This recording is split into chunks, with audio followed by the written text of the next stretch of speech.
Why don't we bring the meeting to order? Thank you all for coming.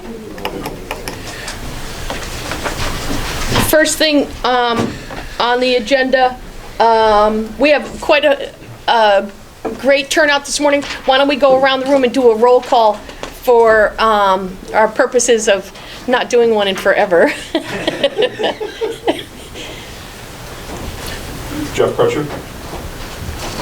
Barry Geller, Hudson Valley Hospital. David Bionte, Arlington Fire District. Michael Benanati, LaGrange Fire District. Andy Martin, Mobile Expert Services. Rich Parish, President of the region. That's why I don't do this. I'm teasing Rich. Craig Van Roken, St. Anthony, Von School. John Mahoney, Dutchess County EMS Coordinator. Dennis Crackers, Fire Hospital. In Hudson Valley, of the Health Alliance of the Hudson Valley / Westchester Medical Center. Say that 3 times fast. Slower. Right. Dr. Gutman. Andy Butter. Wait. Stop. That was way too fast for me. That was Say it way again.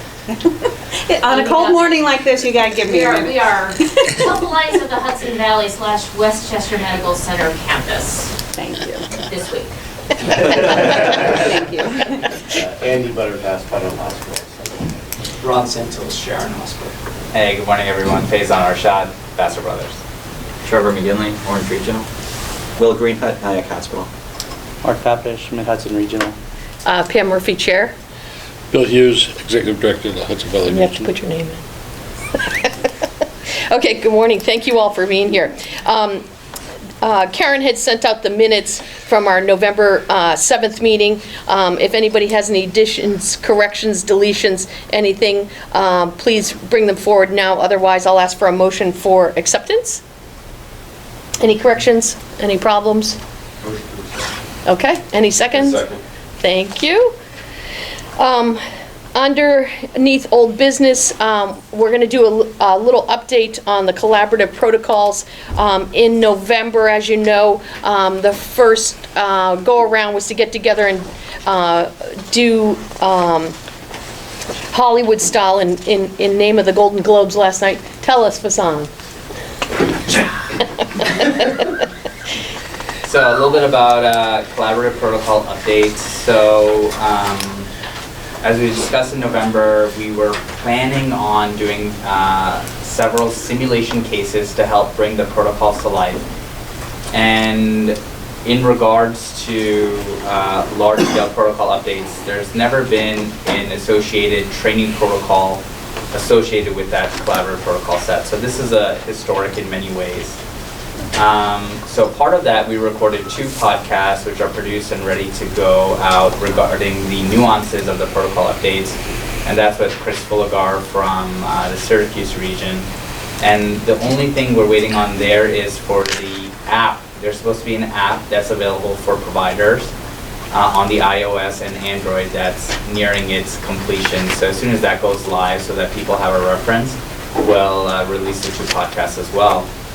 And then we, over the Thanksgiving holiday, recorded a ton of simulation cases and training videos with the help of LaGrange and Arlington, including a precipitous birth and delivery in the office setting.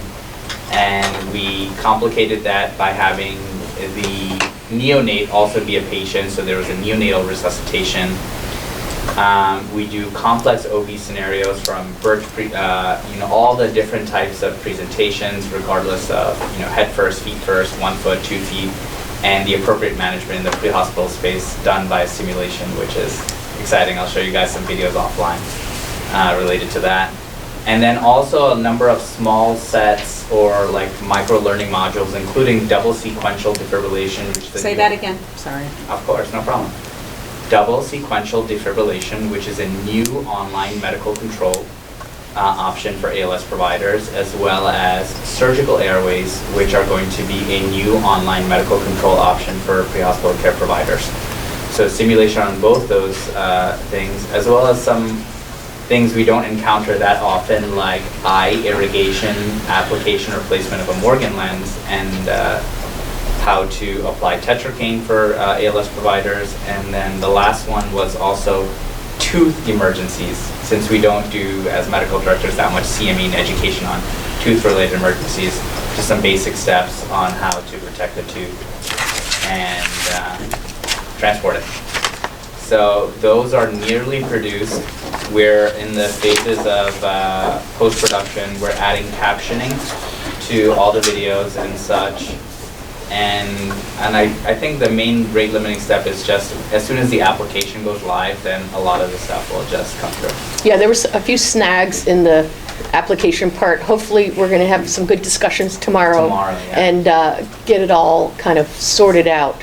But again, Arshad, thank you so much for all this. It's working out really well. It's going to benefit everybody in the region, and I think everybody had fun. Everyone that talked to me said they had really We had a a blast, yeah. great time. Yeah, and it was just a great facility too. A shout out to Laerdal and allowing us to use the facility, and to members of the office and the protocol committee. Thank you, everybody that participated. So one thing they asked for though, and it seems we may have continued resources and funding to do simulation cases throughout the year. So if there are issues that you guys come across with the protocols or things that require further education or may benefit from a case scenario or simulation, if you refer that to me, I think we're going to be developing cases. I'm chatting with Chris tomorrow too. We could do some trauma. Yeah. without- You know, because I think, it just doesn't happen enough. And if we could do like a coordinated response and we all work together when there's more than one group, and Sure, we could do a mass casualty simulation too. That'd be interesting. have a couple patients, then we decide which one is the sickest, which we do first, and the whole 9 yards. Okay, thank you. Narcan update, Bill. Anything? Jeff? We were approached by the New York State National Guard about a month ago.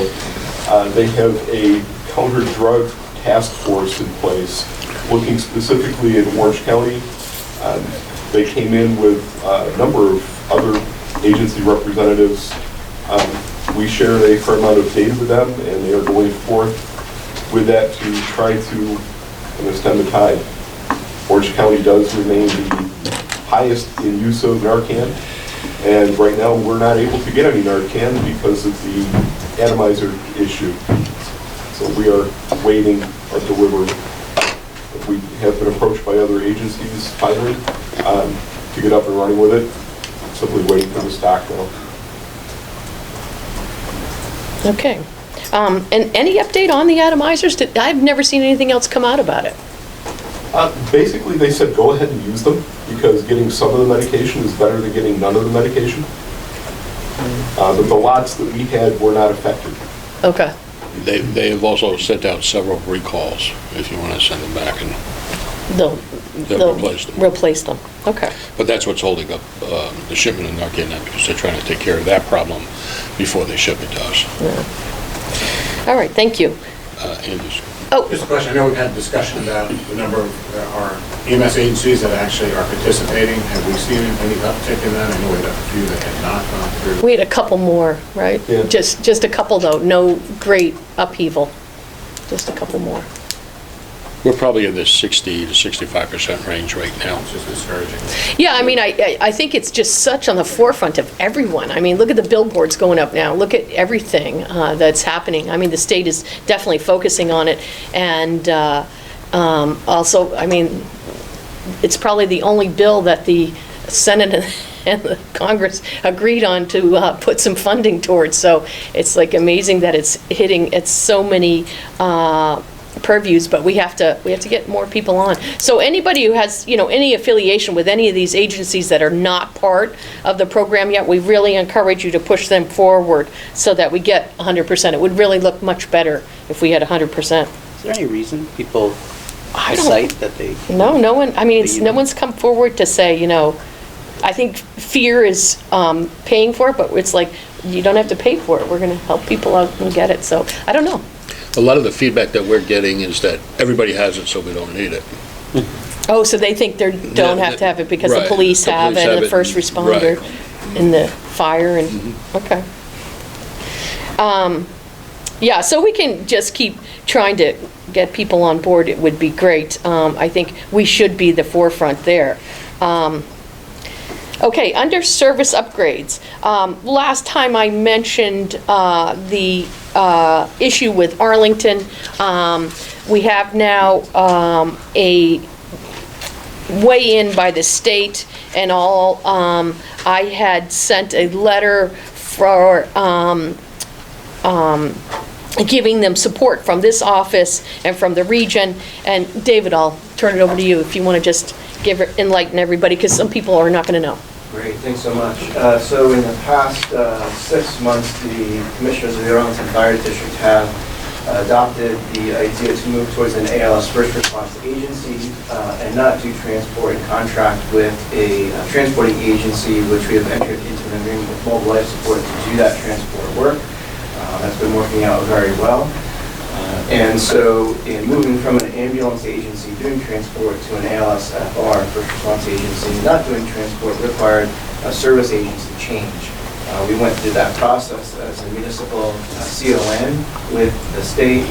Part of that process was coming to the REMAC to get approval for ALS practice and privileges for our paramedic staff, which we started the process with Pam so that we could work through that with the state and get things all moved for a January 1st date, which for us ended up being a contractual deadline, which is why we ended up going through Pam, and it's not really a backdoor way, but it really was to get something done and then come to this meeting.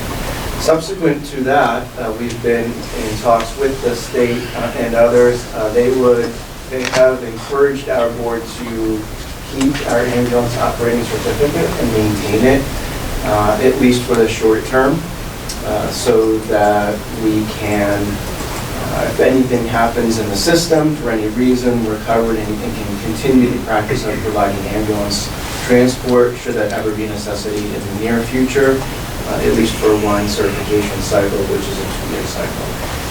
So what we would like to do, because we have the approval for the ALS-FR, is to maintain that approval here at REMAC in conjunction with the ambulance operating certificate, which for the state we're allowed to have. There's nothing that we have to do for the ambulance operating certificate that maintains in force. And the state wanted you to maintain the ambulance indefinitely, or they didn't really? They suggested we hold on to it for at least one certification cycle to make sure that everything in the system is flat-out out, has worked, and it's functional. Operational and yeah. functional, and there aren't any huge hiccups, problems, issues, or anything like that. And then once we've gone through that time frame, we can make a decision on it. And so you had to modify your narcotics plan, right? Our narcotics plan largely remains the same. Okay. The only difference is that we have now is we've added a new agency number to our system. Our narcotics plan is the same, our controlled substance plan is the same, policies and procedures remain the same.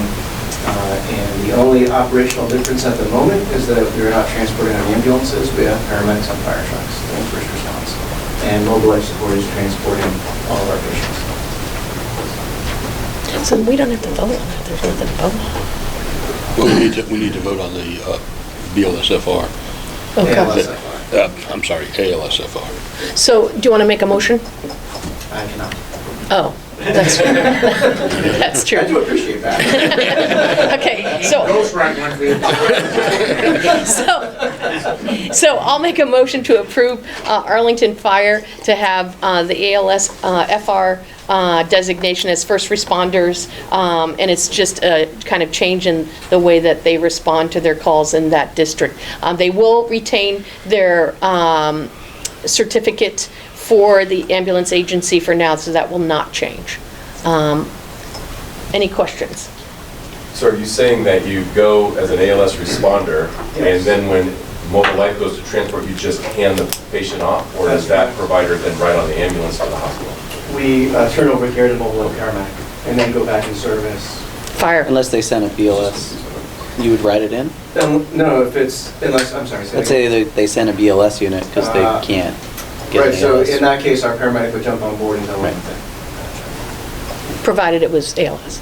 Provided it was ALS. Yeah. Second. Okay. Second. Okay, second. All those in favor? So I have unanimous. Thank you, everyone. Okay, evaluation subcommittee report. No new cases to report. Okay, we got one, I guess, on Friday that we'll talk afterwards. It just came in on Friday, though. Helicopter committee report. Nothing for board. Nothing? Sorry, who was that? Dr. Berkowitz. Nothing. Okay. RTAC. I don't think we've met since. Yeah, I don't think you have either. There's one, there's a meeting scheduled, though. There is, I'm trying, do you know the date? Because I'm trying to look at my calendar, it's not showing up, so I. No, because there was a controversy about it, so it went back and then it was coming back out again, so. Haven't seen anything. So nothing has happened since the last. What's going on over there? Is there like new Marini left? Yeah, so Marina left, so Dr. Lombardo is the head of as the town medical director. So he's just kind of stepping in. Yeah, I mean, he was kind of the associate, for lack of, probably the unpaid associate for a while. But now he's actually doing all the, town medical director. The trauma and what? Medical. Trauma medical director. Stuff. Boy, this is flying. Okay, Jeffrey, quality improvement report. The biggest thing we've got going on for this first quarter is Image Trend will be here on January 23rd, 24th, and 25th. They will spend a half a day with me going through the updates to the new Elite Bridge, the Nemesis 3 compatible bridge. The 24th will be at least 2 informational sessions for agencies considering going via EPCR. We don't have the involvement of setting those up. The sales staff from Image Trend is doing that. And on the 25th, we will be doing a couple of hospital site visits to discuss the flow of data back from the hospital to the regional bridge that Image Trend blessed us with, so that we would be able to make a much better, be much better for data mining. For any complaints that come in, we would pretty much have a real-time report of the data coming in. One of the provisions of Nemesis 3 is that reporting will be done essentially on a daily, hourly, minute-by-minute basis, so that as a document is uploaded, we will see it, which is going to be a big boon to anything that we want to do as far as research. And that's about it for now. Yeah, it'll make it so much easier. Yes. Because then you can just pluck the data out. So they're providing a cost-effective alternative to, or not alternative, but a way of getting, cost-effective way of getting online, right? Yes, they are. So what, we talked quickly, roughly what's it cost for an agency? If it's a BLS agency, it runs about 75 cents for a PCR. So if it's a small agency that's doing 100 or 200 calls a year, that's fairly affordable. The hardware platform is now fairly agnostic, so you can use an iPhone, an iTab, an Android tablet. The only thing that you cannot use is a Kindle, simply because Amazon has built in such security restrictions that it won't work. But the days of having to use an $8,000 Toughbook are gone. The ALS is more expensive? ALS is about $1, $1.50, depending on what you have to upload. So it's extraordinarily affordable. They also have now a module for mobile integrated healthcare, which will allow agencies to be more specific with that documentation. So it's quite robust. The reason I ask is, I'm sorry, you know, we all talk about, like, you know, we having RSI and advancing what we do in the field, but we have very little data on our efficacy or, you know, our successful intubation rates, and being able to data mine this is so important. But only what percentages of our agencies are online right now? It's low, like 40% we're missing. Low, a little bit lower than Narcan. So, I mean, this way we'd be able to get the accurate data about, you know, what's going on pre-hospital with the musical background. That's right. Sorry. Don't stop believing. We'll get there. So, well, we've talked at a number of different, especially in Dutchess County, of actually getting the data into the hospitals from the pre-hospital providers. And it sounds like this is a potential way for that to happen. Will any agency using any platform have to upload to this platform for it to then work for the hospitals, or will this be able to get information from the provider at the point in time of service to whatever hospital they've gone to? Essentially, the hospital receiving facility will have a dashboard that they can use. So it doesn't matter if you're using ESO, AMBU Pro, it doesn't matter. Image Trend is able to take that information and put it into language that the receiving facility needs. Is there going to be a cost for the hospital to do that? That I am not certain of. There's always a cost associated, but when you consider what you can do with the data as well as what you can now do with mobile integrated healthcare and using that data to prevent early readmits for, say, CHF patients, the hospitals will recognize the savings in the short term. We just had so many discussions about not getting PCRs at the hospitals and data and information that, maybe this is a way around it. Hospitals all need this data now because everything, any trauma, any stroke, everything, you need the pre-hospital notification time's got to be in there. That's it for the next reporting year for a lot of the stroke, Coverdell, the various stroke agencies. Yeah, I back up what Dave is saying. In my facility, getting PCR, even the electronic, they don't send it in. We do have one agency that's on Image Trend, and they want us to sign on using their password, and I'm not going to do that for every agency. Sign on with their password so we can download it, and they refuse to send it to us. Yeah, maybe looking at clarification, I think that's a good point. If hospitals will be downloading it, we should make sure that one hospital, we receive from so many different agencies. I would imagine that if every agency said we have to use a different login for the PCRs, I could never operationalize that. Yeah. But if there was one central login which got us off, that I can operationalize and remove the, and oh, I see what you're saying. So I think that's a great point. Will they not do that because of financial? Image Trend is told them that for them to transmit it to us, there would be a service fee for that. Yeah, that's what I was wondering, yeah. Yeah, and that's got to go away. And we've really got to push getting the PCRs. Well, there's still agencies out there doing paper. Right. This sounds very like, maybe it's not legal, but but hey, now if Image Trend was supplying us, I moved the you camera into the over. camera. No, if Image Trend is It's supplying him. us with the data, and we had a HIPAA relationship with a hospital entity, would we be allowed to share our information that we receive from Image Trend in some secure manner with the hospital? Sort of as the REMSCO could be an intermediary. I mean, maybe Image Trend will sue, obviously to make sure that that's, but if it's sort of a way around that. The only problem, it won't be real time, it would be so much distant, but it would be definitely good for reporting and statistical and just review, but it wouldn't be real time. Oh, we would have the data and then every other hospital would have the data. Yeah, for definitely keeping track of that. And Jeff, you mentioned that they were going to put the data in a way that it could blend into the hospital report. Right now, it would be integrated into the patient's record. So HL7 is an issue. Right now they don't blend together. They're two different languages, and there was supposed to be a program coming out that permitted that to happen. Yes. So if Image Trend has that, what about other agencies that have a different program? Image Trend has that capability. There are other software vendors out there that claim they have the capability, and they don't.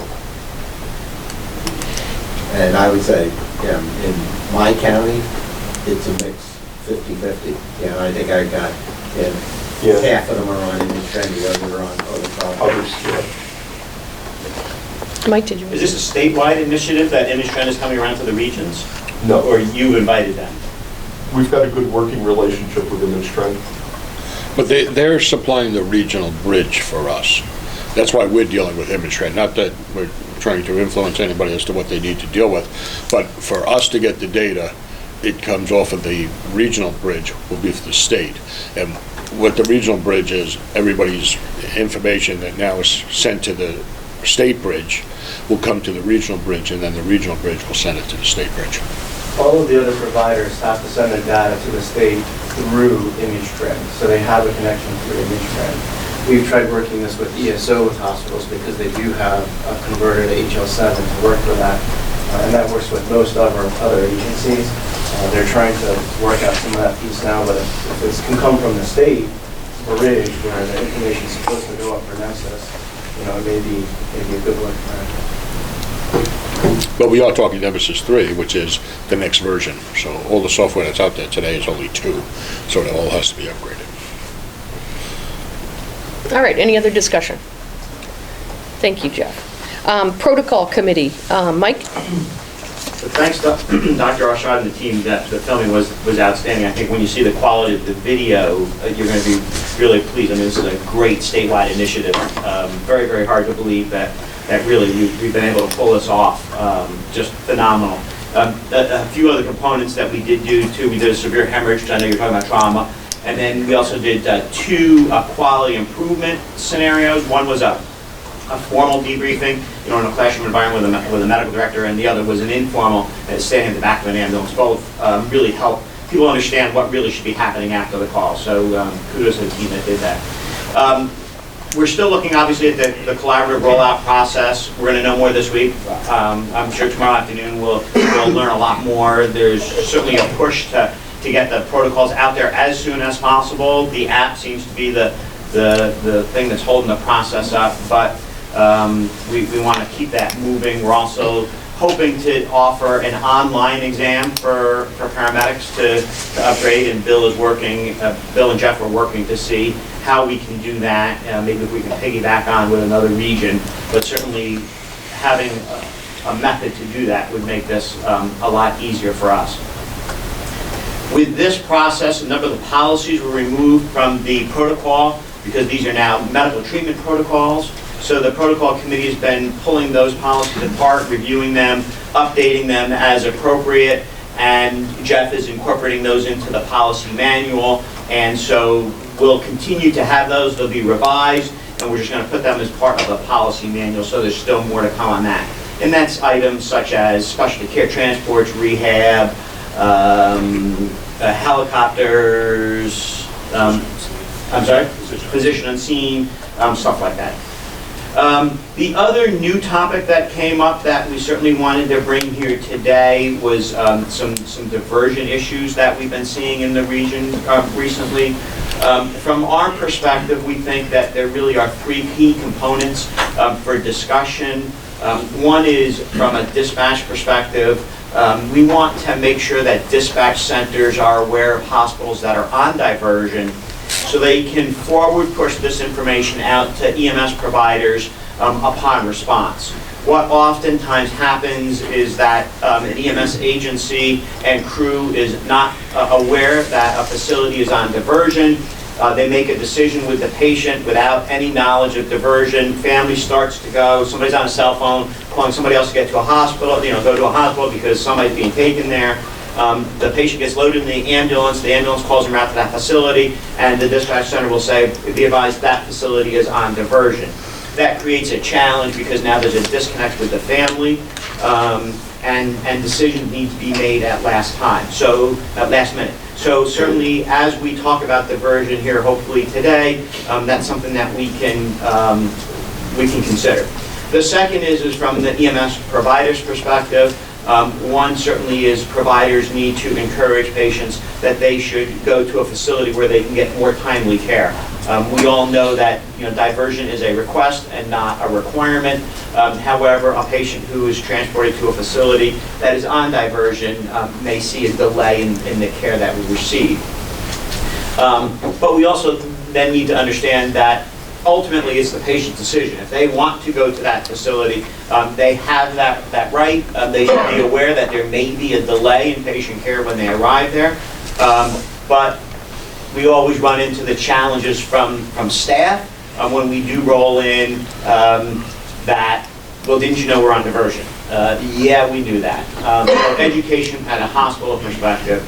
And then certainly from a hospital end of this, types of diversions allowed. Specifically, specialty diversions. Are we on trauma diversion? Are we on stroke diversion? Are we on CT down diversion? Are we on diversion simply due to patient volume? And then, how do we monitor diversion? How do we know within the region what facilities are on diversion, which facilities are off diversion? Are they checking in every 6 hours with dispatch centers? And integration of all this. So diversion is a significant issue, and it seems at this point to be peaking a little bit. So we were asking that the REMAC would address some of those issues today. So I'll turn it back over to Is that because I'm part of Orange Regional? No, because I think it's a share there. Plus also, there's been record volume, I would say. Most Yeah, of you guys would say. No, and it's not, Yeah. it's not one facility. We are not, I want that to be No, very clear. I We was- are seeing yeah, I was across kidding, several too. facilities and different dispatch centers are all handling it different ways, and there's no coordinated approach. Yeah, I think the first thing is the communication to the 911 centers. I mean, it's supposed to be, what happens is when the hospital requests diversion, it's a finite time, 2 hours, 4 hours, depending upon what they request. And you do it in short segments so that you can revisit it and see what have they done since the diversion went on. They're supposed to communicate it to specific centers in their region so that, the center is abreast of what they just requested. Unfortunately, that doesn't always work. And unfortunately, it doesn't communicate out there, so people are making transport to an institution that is on diversion. But it is, really a courtesy, and, if somebody really wants to go there, the hospital has to take the patient. There's no question. I think that what Dr. Papish just brought up, now that I'm administration at Orange Regional, I can tell you, the other day, my volume was 384 inpatients. That's the maximum that institution can take, 384. I still had 24 in the ER that were admitted. So it's like, what do you do? So it's a very, I've never seen volume like this, actually, in my 25 years of doing this. So I think this time of the year is always bad, but I think I want all of us to be the real educators of what diversion's about, and we have to start with our departments, because I think they can't greet a pre-hospital provider with, "Don't you know we're on diversion?" That's unacceptable. It's a thing where we just have to take care of the patients. And we have to remember there's a patient on the stretcher. If people are fighting about what happens to this patient, it just looks horrible, and just imagine what the patient and the family feel like. So I think it's all education. I think it's unfortunate that it's happening, but this is just going to be an astounding flu season, and we're just really starting. They're reporting like major deaths from this flu. There's one institution actually in France yesterday that just reported 30 cases, 13 people died out of those 30. So it's like a very virulent form. It's going to be worse than last year, and these were people that were vaccinated. So it's a thing where I think we're only starting to see the ramp up. I hate to say what this next 30 days is going to be.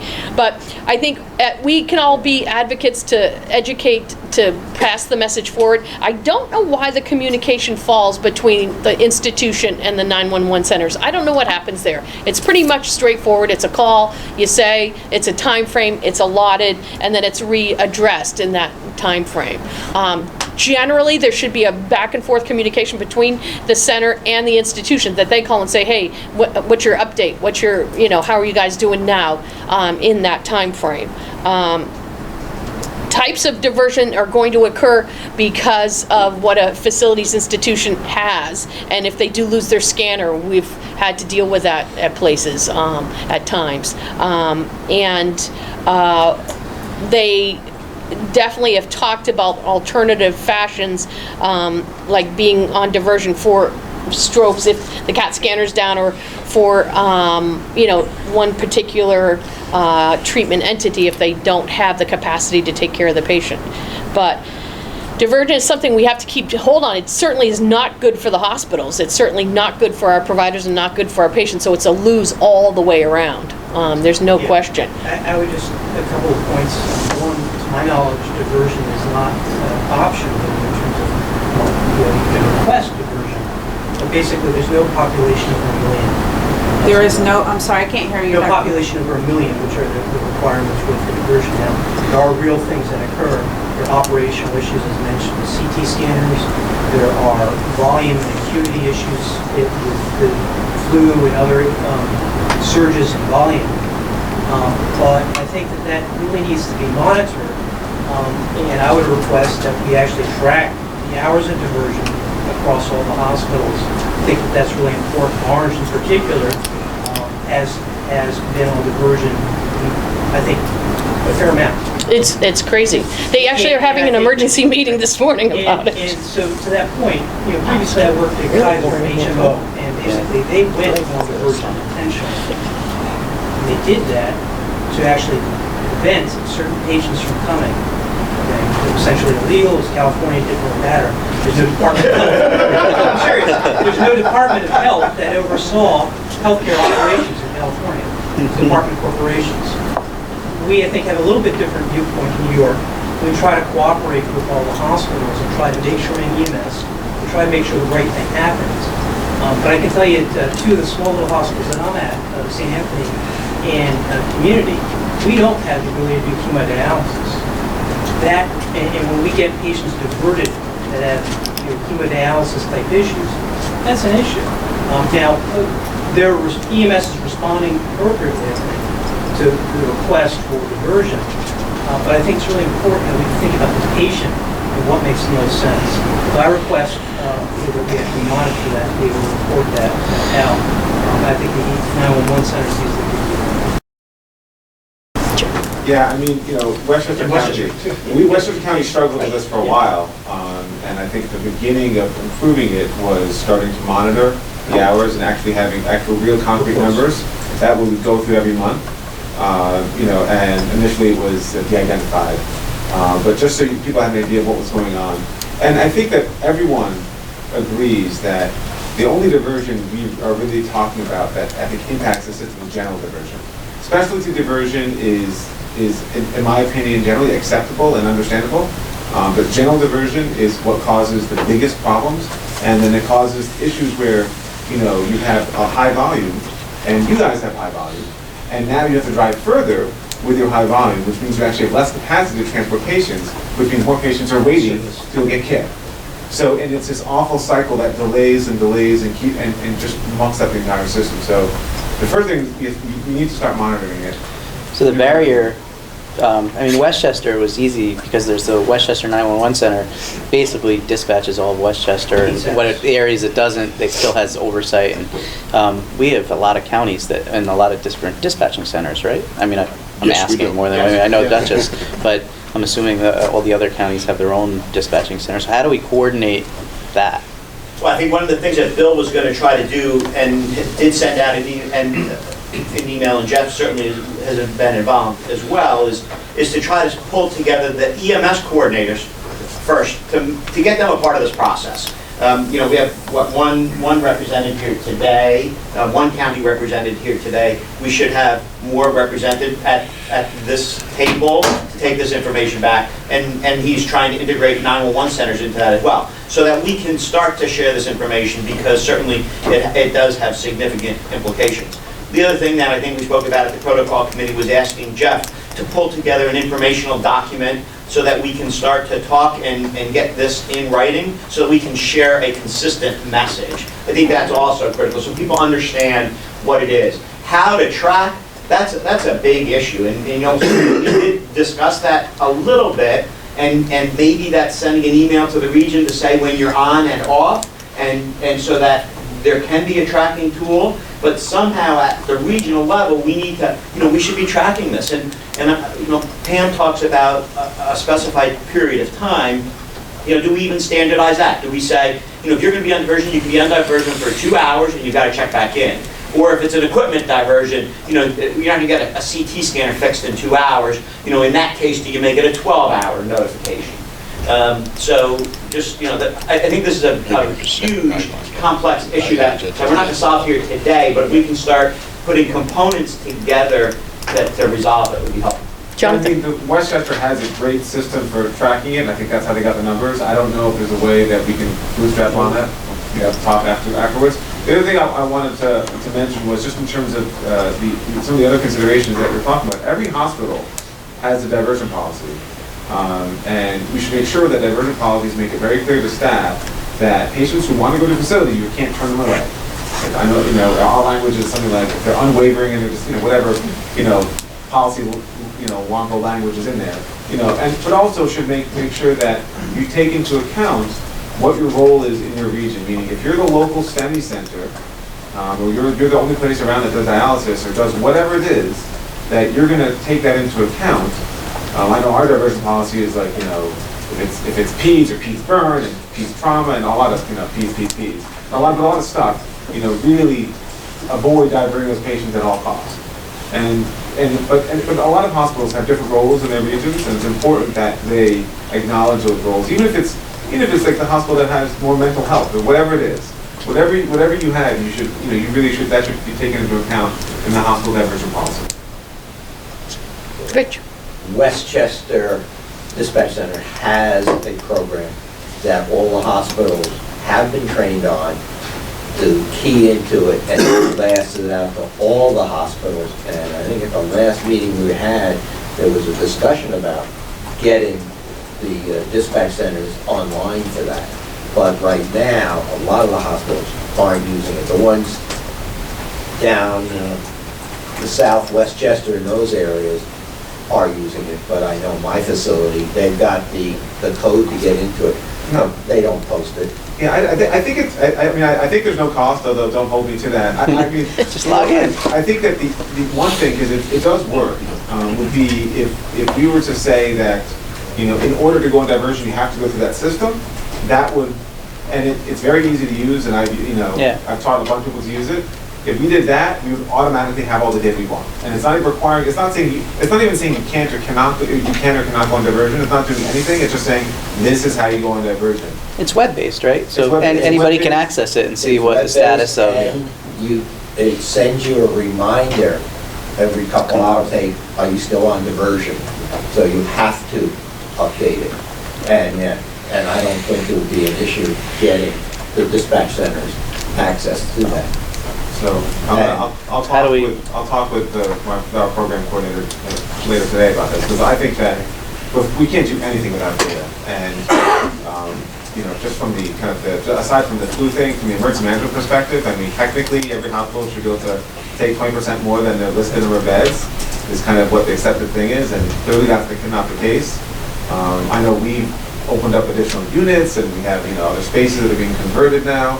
And I don't think we're going to make 20% at this rate, but I think that it always concerns me, because this means that if there's a real bad event, we would have a real hard time addressing the patient needs. Andy.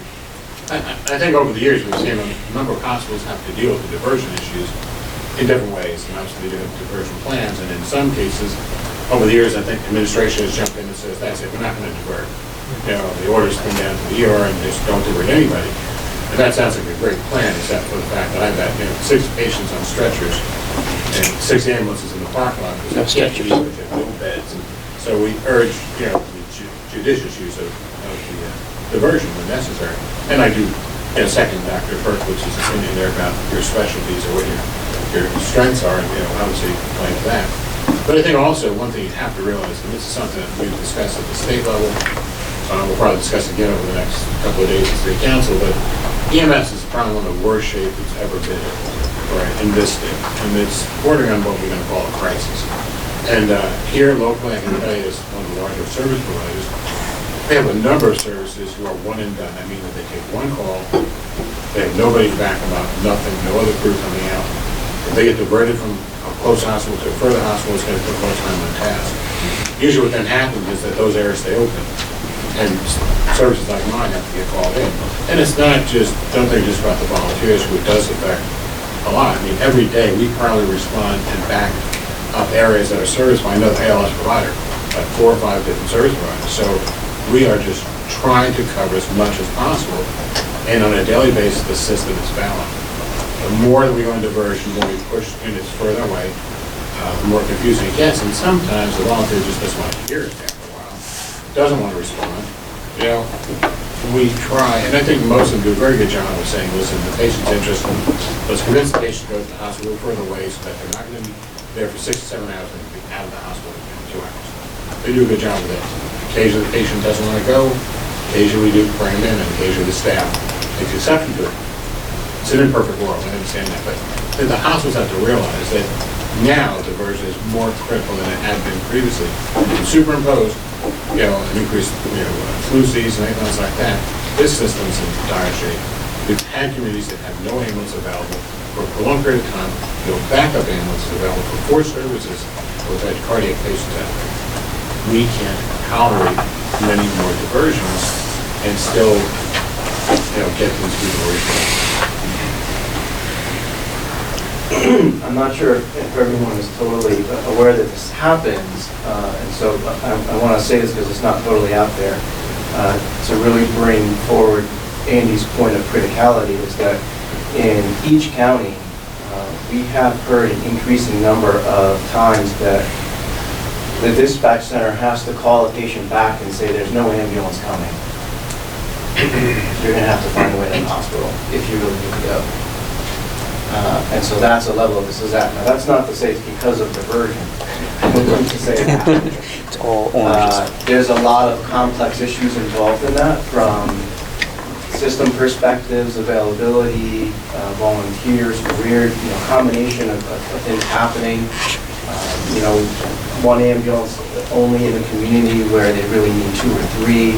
A lot of this ends up being a number of factors, from financial to social to a variety of things. And so that is happening though, where people in the community are not getting the service that they need, and this is a facet of it. So we do need to work on this in a variety of ways. Two final comments. One is just piggybacking on Dave's. That really came to light, I think, at the hospital level recently when we were at a STEMI meeting. We go to monthly STEMI meetings at Vassar, and they're talking about door-to-balloon time. But what they forget to consider is that it took 45 minutes for an ambulance to get to the patient in the first place.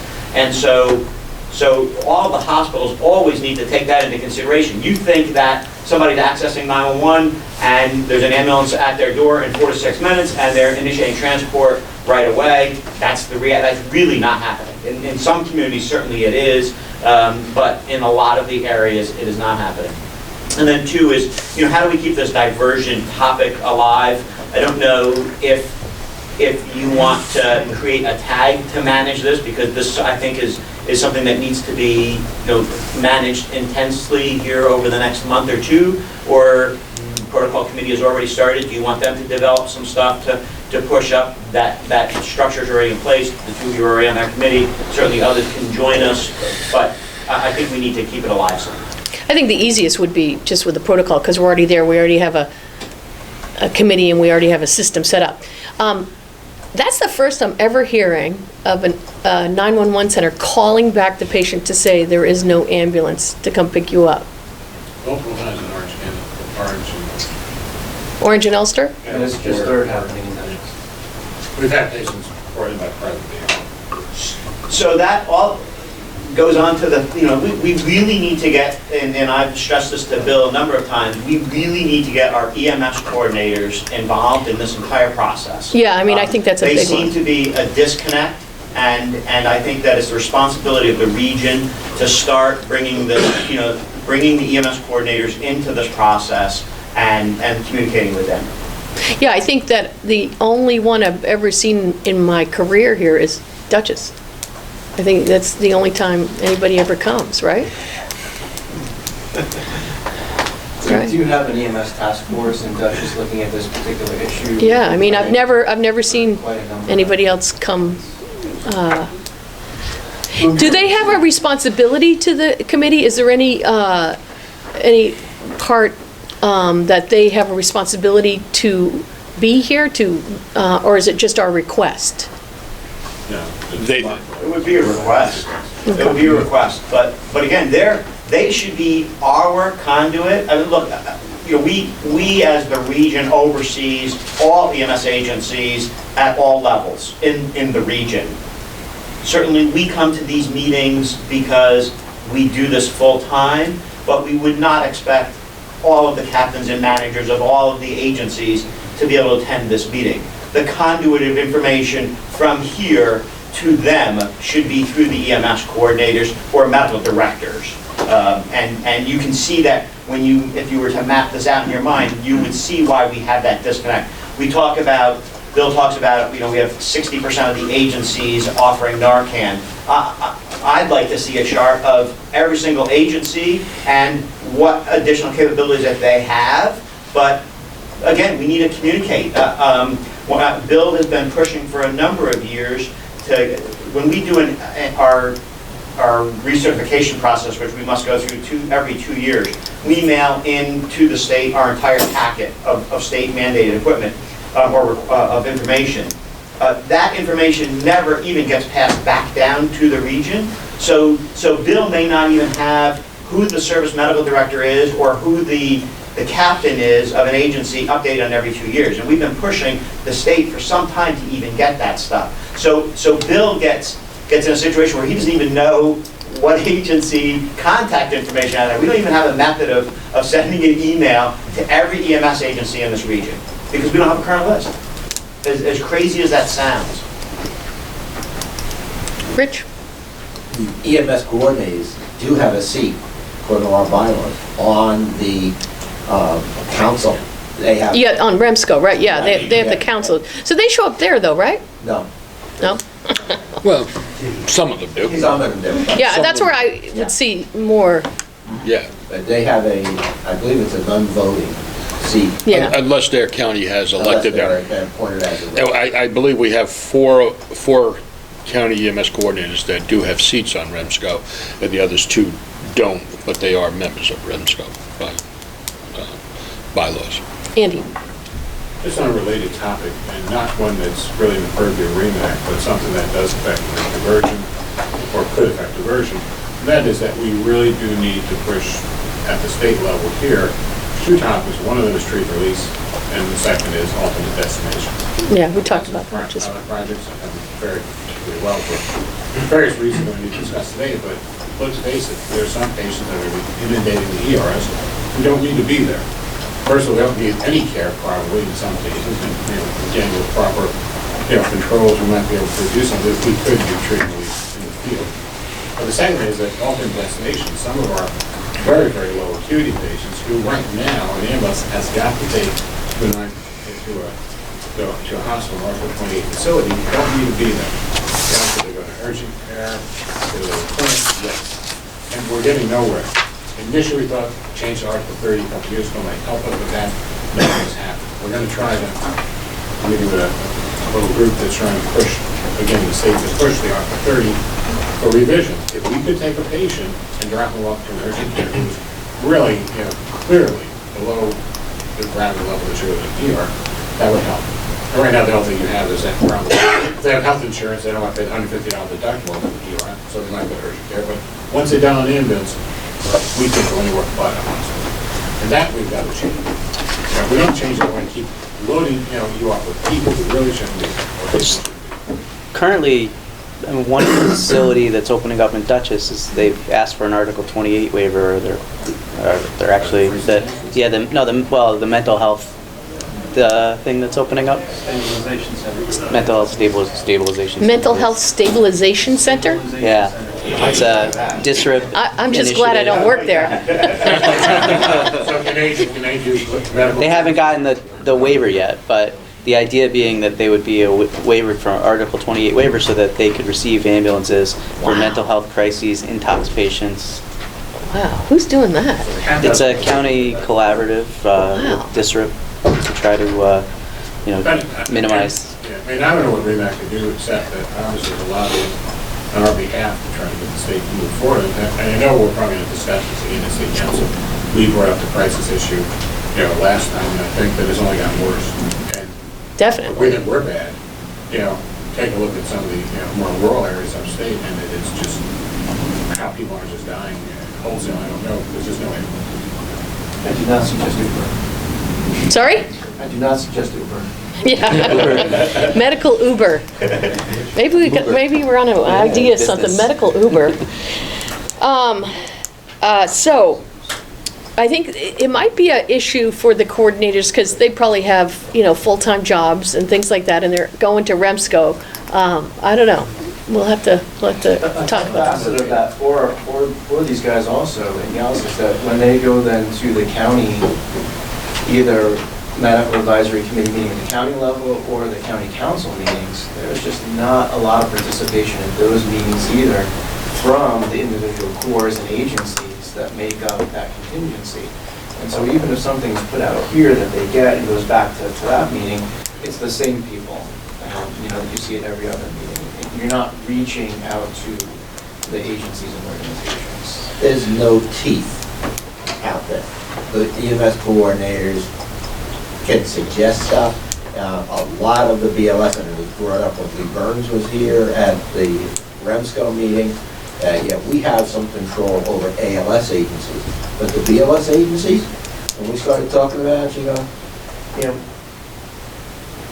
turn it over to Kevin Gage to go out and let him monitor these agencies. But we have no control over the BLS agencies. I know my county, when I was EMS coordinator, you go talk to them, we don't have to do that. They don't. They think they're a standalone agency, that they don't have to integrate with anybody else. You start talking to them about, hey, you really should be talking to your neighbors, and dirty word, consolidation. They don't want to hear it. They think that, hey, we're here, we'll respond when we can, when we can't, Mobile Life's going to back us up. Well, Mobile Life doesn't have the resources to back up every agency. And my concern is we don't have any teeth to go after these agencies to make them improve.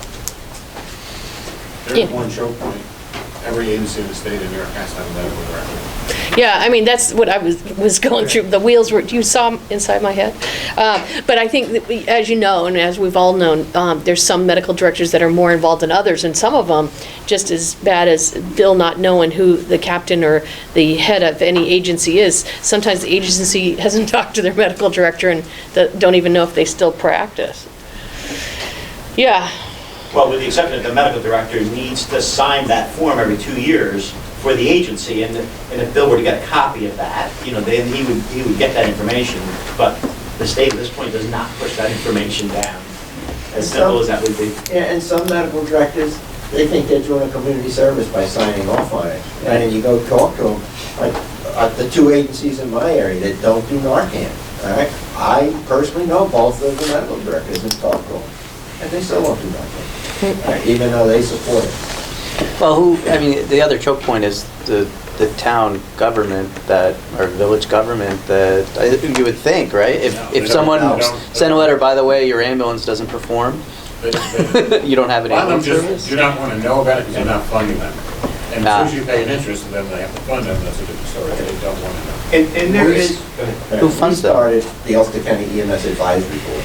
Oh man, we're really going to start, and a couple of the legislatures sat on it a little bit. When we started talking about we need to go out and meet with the town supervisors, the board stopped meeting. They didn't reappoint them. So, David certainly could speak to it more, but I think that there certainly is a lot of ignorance out there at all levels, from the general population up through elected officials. And I think we should stay tuned and watch this Dutchess County report. When this report comes out, whenever that's going to be, but I know that their goal is in the very near future, within a period of a few months here. I think that you could take that report and put any county name on it, and it's going to be the same. So that's what I'm saying. I think we should wait and watch that report. And then, just to end the topic, and we could talk all day about this, is that there have been statewide conference calls going on run by the SEMSCO president to start to talk about some of these issues at a statewide level. And so this is huge. I mean, we are in critical condition, as Andy says, and we all need to acknowledge that and all try to be a part of the solution. Yeah, Dennis. I agree with everything Sandra added. The other component is, and you're correct, EMS, at least in some of the supports that I have, some are still trying to get the Narcan and Epi on board. One, they've got great ALS backup, like Mobile Light, the units down there. But the other one is that they're volunteers. The EMS system has no support. That is, it's not that we're not providing the support, it's that they don't have support internally for them. They're not enough members, not enough volunteers. They're barely able to get the cores and to get the rigs out to pick up patients. If you go one step further on the manager part, they can't get to it. Okay, you guys are a paid agency, you have paid supervisors who are excellent at what they're doing. These people have full-time jobs. Yeah. As much as we want to lean on us as a medical director, or to have the council or the region, well, the cores are down there going, look, we're able to get somebody out. Well, we don't have this, we're doing it, so be it. Fortunately, at least down in this neck of the woods, we're short transport times. Further north, you're right. I don't know how they're doing it. You're talking an hour, 2, 3, 4 hours of good weather. Forget about a blizzard. So I think also behooves us as to find ways to support. I mean, maybe, not to forget, is that we've got a great system with the iPad, the iPad casting and everything, is maybe set up something where, for example, for the Narcan, get a module so that the medical director say, look, we've got this great thing, watch this module, have someone sit there, have CIC sit there, and make sure they watch it, and provide them support. Some of the course can't get the education out. They're really getting their members on the Apollo program to receive these. There already is a module for There should be state education. Well, put an Narcan, but I'm saying, once they're rolling out something else, the check and inject and things like that. If we get these modules in place for them, support them, they'll make it easier when they get on board. Otherwise, they can't, because they're just fighting to get the rigs out. I mean, look at the transport that you're talking about. So I think that's it. You're in to support, the EpiPens or whatever else, the Narcan, to add something to streamline it, would be. Yeah, I think the volunteer aspect of it also is huge. I mean, I think that's one of the things that, we can't get enough volunteers, and we can't get enough people to staff the ambulances and be able to respond for a call. Yeah, it's... Another thing is, and I don't know where it is, there was a law, or a proposed law, about making EMS an essential service. And whatever that is, we need to get on board with that, because that's why communities don't mandate anything, don't fund it. Police and fire are essential. EMS, a community is not responsible, is not required to provide EMS. It's not an essential service. There's current legislation. When was that law? There's current legislation, it's not being voted. Right. Sitting in the committee last time. Right. We'll probably hear about that. That's interesting. Okay, thank you, everyone. Do you want to bring up the pizza, or is that pretty much we did it the last time? Okay. Okay. Under new business, anyone have anything they want to bring up this morning? Yes. Severe sepsis. I've been approached by some forward-thinking paramedics, particularly from Hatzola, that are interested in implementing point-of-care lactate. And I'm wondering if there are other agencies in the region, hospitals that utilize that for clinical decision-making, pre-hospital setting, and adding into your hospital protocols, particularly in the emergency department. Pre-hospital lactate, anybody? No one has talked about that yet. However, the collaborative committee is working on a sepsis protocol. I think that it is huge because if we can identify these patients sooner rather than later, it makes a big difference and affects mortality and morbidity. Next to drug overdoses, I think that's the narcotic craziness. That's the biggest thing also on the plate, is to deal with the whole sepsis issue, and that we're not doing such a great job. And so I don't know about The lactate testing, I don't know if anybody has used it. Anybody using it in their? The last one that I heard of, and this was years ago, was when Stafflight was still around. No, not when it was like that, but when it was actually Stafflight, and they were doing a pilot program of testing lactate levels. Point of care testing. But since then, I've not heard of any pre-hospital agency that is actually doing it. It's pretty cool. I think there was either ongoing or recent trial of it. I think mostly for trauma though, but either way, I mean, I think that there may be at least more data than many other things that'll have to be done. So it should be, that should be looked at. So, I guess if we're able to implement that, we should collect data on that, and I can report that back to the committee.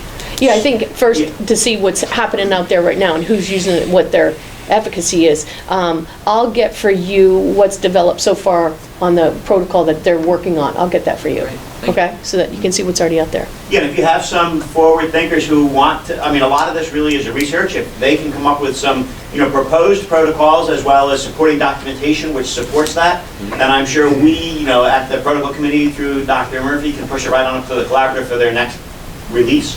Excellent. So that's great. Thank you. Any other new business? Okay, CMAC, it's tomorrow. No report from there. Pad, EpiPens, and albuterol, glucometer, Narcan, no new ones to report. I do have some notifications from the Department of Health.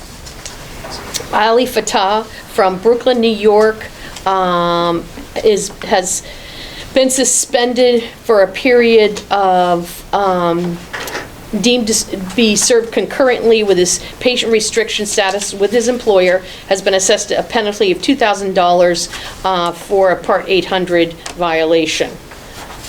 Kenneth Relia of Canastota, New York, his New York certificate has been revoked as of December 20th, and he assessed a $3,000 penalty for a Part 800 violation. Those are the two notifications from the Department of Health this morning.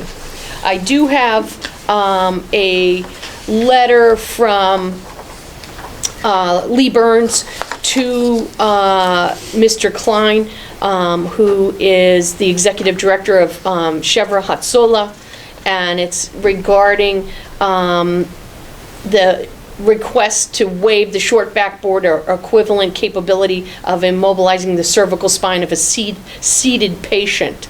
The short backboard still should have at least, and she designates certain requirements for the device, and it's under the provision of Title 10 under the Part 800.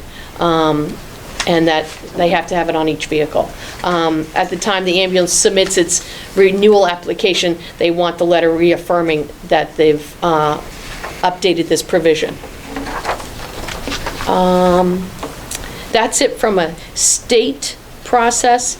I do have, she put out this morning the meetings for the rest of 2017. Please look at them. We revised a couple of them because of conflicts, or I guess mainly September. So please review them and make sure the dates are okay with you. Our next meeting will be March 6th. Any other things? Anybody want to bring up anything? Or we bring the meeting to adjournment? Anything? Can I have a request? So moved, Roger. Thank you. And second? Second. Thank you. Thank you, everybody, for coming. I appreciate